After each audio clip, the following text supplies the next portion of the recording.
Hello everyone, मैं आशीष कुमार आपके academic classes में आपका स्वागत है। अब आपको पता है कि एनटीपीसी का एग्ज़ाम नियमित रूप से प्रॉपर चल रहा है।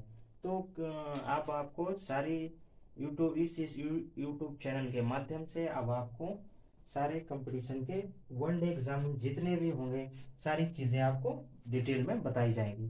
तो आपको पता होना चाहिए कि ये एनटीपीसी का एग्ज़ाम दिसंबर से स्टार्टिंग है, फिर भी अभी चल रहा है। तो लगातार क्वेश्चन पे क्वेश्चन रिवाइज होते जा रहे हैं। तो आपको मैं बता दूं कि ये क्वेश्चन रिपीटेड क्वेश्चन है। आप चाहे तो नोट कर लें या फिर बार बार वीडियो को देख करके आप इसके माध्यम से आप इस क्वेश्चन को आप आसानी से कवर कर सकते हैं। तो पहला क्वेश्चन आया था, जीएसटी संविधान संशोधन किस बिल के अकॉर्डिंग हुआ था? तो 122वां किसके अकॉर्डिंग? 122वें के अकॉर्डिंग संविधान का संशोधन हुआ। किसका? जीएसटी का।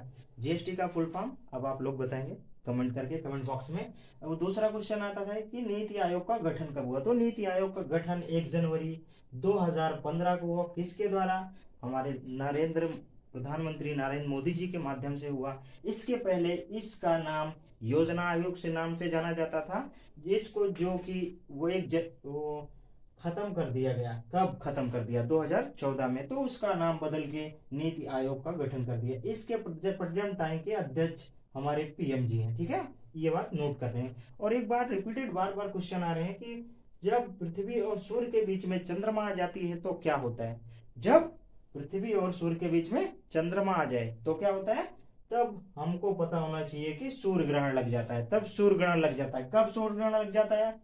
जब पृथ्वी और सूर्य के बीच में चंद्रमा आ जाए। इसी तरीके से एक क्वेश्चन और आया था, रिपीटेड क्वेश्चन, कि हाइड्रोजन एटॉमिक नंबर क्या होता है? हाइड्रोजन एटॉमिक नंबर क्या होता है? आप ध्यान दें कि इसका एटॉमिक नंबर 1.008 होता है। और ठीक इसी प्रकार से दूसरा क्वेश्चन भी आता है कभी कभी, तो इसका रिवाइज लगातार आप करते रहिए प्रयास से। तो ये पहला एक क्वेश्चन था, पृथ्वी और सूर्य के बीच में चंद्रमा आ जाएगी तो सूर्य ग्रहण लग जाएगा।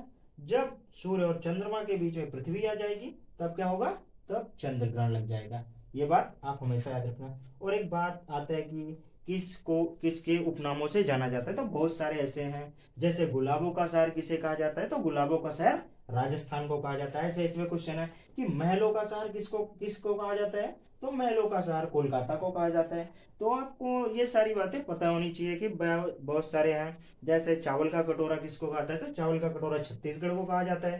तो आते हैं दूसरे क्वेश्चन पे, असम और अरुणाचल प्रदेश को जोड़ने वाला सेतु कौन सा है? तो ये चीज हमेशा ध्यान रखें, जितने भी डैम हैं या जितने भी जोड़ने वाले सारे चीजें हैं, ये बात आप विशेष तौर से देख लेंगे। तो ये असम और अरुणाचल प्रदेश को जोड़ने वाला सेतु कौन सा है? भूपेन हजारिका सेतु। ये भूपेन हजारिका सेतु है कहाँ? ये तो भूपेन हजारिका सेतु असम में स्थित है। तो आप आसानी से समझ जाएंगे कि जब भी कभी याद करने का एक फंडामेंटल होता है तो वो याद करें। तो आपको पता होना चाहिए कि जब भी भूपेन हजारिका का सेतु का नाम ले तो उसके साथ असम का नाम भी ले, तो इससे आसानी से आपको उसके बारे में डिटेल्स मिल जाती हैं। तो अब आप एक फिर से बार बार ये क्वेश्चन आते हैं कि यार सीधी बात, जितने भी विश्व युद्ध या जितने भी सारे होते हैं युद्ध, तो उसके बारे में भी पता होना चाहिए। ये थोड़ा मिस्टेक हो गया है, ये पानीपत है। तो पानीपत का प्रथम युद्ध कब हुआ था? पानीपत का प्रथम युद्ध कब हुआ? तो प्रथम युद्ध 21 अप्रैल 1526 के बीच हुआ था, 26 में। और ये चीज आपको कमेंट करके बतानी है कि किसके और किसके बीच हुआ था। इसी तरीके से पानीपत का द्वितीय युद्ध कब हुआ था? तो पानीपत का द्वितीय युद्ध 9 नवंबर 1556 ईस्वी को, 9 नवंबर 1556 ईस्वी को, हमेशा ध्यान रखना। और एक क्वेश्चन और आता है कि पानीपत का तृतीय युद्ध कब हुआ? था पानीपत का तृतीय युद्ध 14 जनवरी 1761 को हुआ था। कब हुआ था? 14 जनवरी 1761। अभी आपको पता होनी चाहिए कि संयुक्त राष्ट्र संघ से बहुत सारे क्वेश्चन आ रहे हैं। तो संयुक्त राष्ट्र संघ से भी क्वेश्चन आ रहे हैं। तो हम आपको बता दें कि और कुछ भी दिवस होते हैं, जैसे कि अभी जनवरी में जितने सारे दिवस हो रहे हैं, तो ये कंटिन्यू आप समझ जाइए कि सारे दिवस को हमें याद करना है किसी ना किसी तरीके से। तो जैसे जैसे मंथ गुजरता जाता है, वैसे वैसे आप मंथ के अकॉर्डिंग आप आराम से दिवस को याद कर सकते हैं। आप क्या करते हैं, आपके घरों पे कैलेंडर होता है, तो कैलेंडर के अकॉर्डिंग आप रखिए दीवार पे उसको, उस पे जिसका दिवस आए उसको पेंसिल से या पेन के माध्यम से लिख लेंगे तो आसानी से आपको याद हो जाएगा। तो अभी भी आपसे पूछा था क्वेश्चन एनटीपीसी में, तो भारतीय युवा दिवस कब मनाया जाता है, तो भारतीय युवा दिवस हमेशा ध्यान रखें कि 12 जनवरी को मनाया जाता है। तो दूसरा बात आता है किसके लिए मनाया जाता है, ये चीज हमेशा ध्यान रखना कि कब दिवस कब मनाया जाता है, ये चीजें आपको पता होनी चाहिए। तो सीधी बात, जो भारतीय युवा दिवस मनाया जाता है वह स्वामी विवेकानंद के अकॉर्डिंग मनाया जाता है। तो आप हमेशा ध्यान रखें कि, और एक चीज आती है मूंगफली में कितने परसेंट की प्रोटीन मात्रा होती है, तो हमेशा ध्यान रखें कि वो 25 से 30% होती है।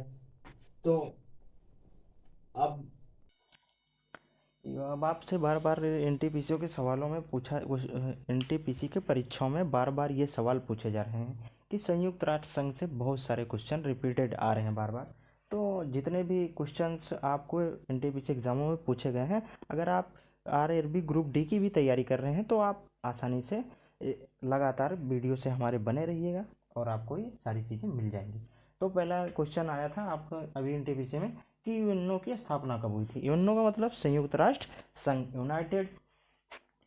United Nation Organization, nation of organisation,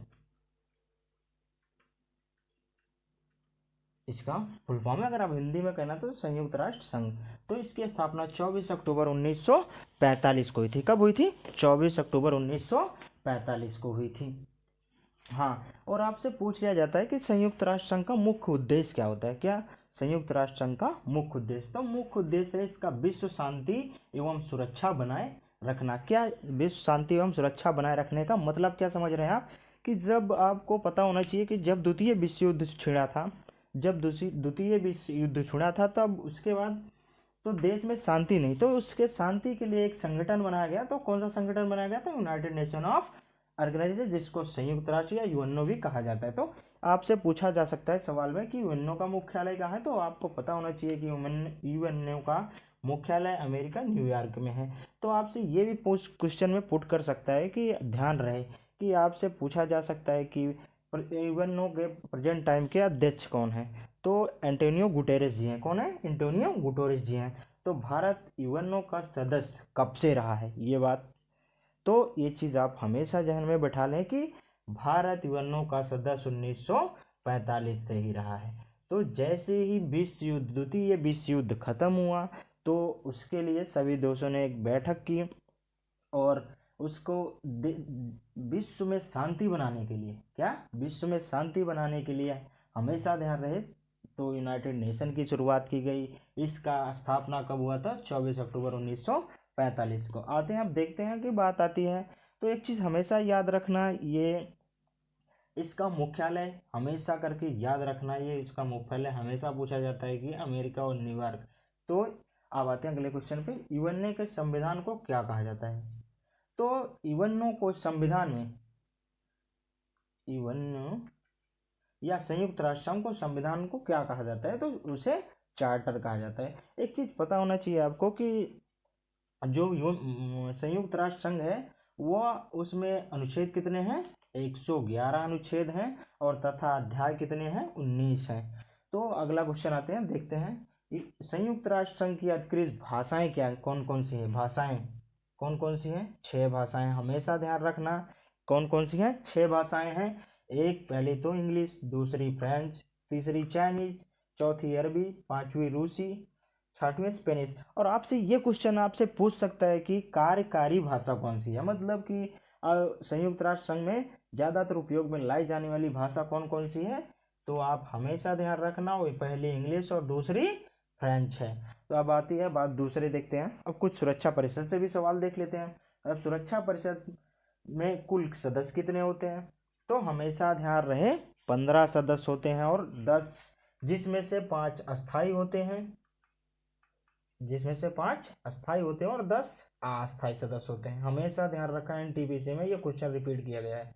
तो दूसरा क्वेश्चन आते हैं अगली बारी की, सुरक्षा परिषद को और किस नाम से जाना जाता है, तो सुरक्षा परिषद को हमेशा ध्यान रहे कि यह सुरक्षा परिषद को दुनिया का पुलिसमैन, दुनिया का पुलिसमैन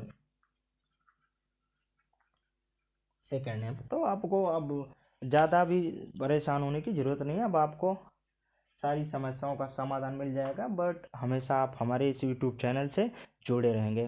तो आज के लिए बस इतना ही, धन्यवाद।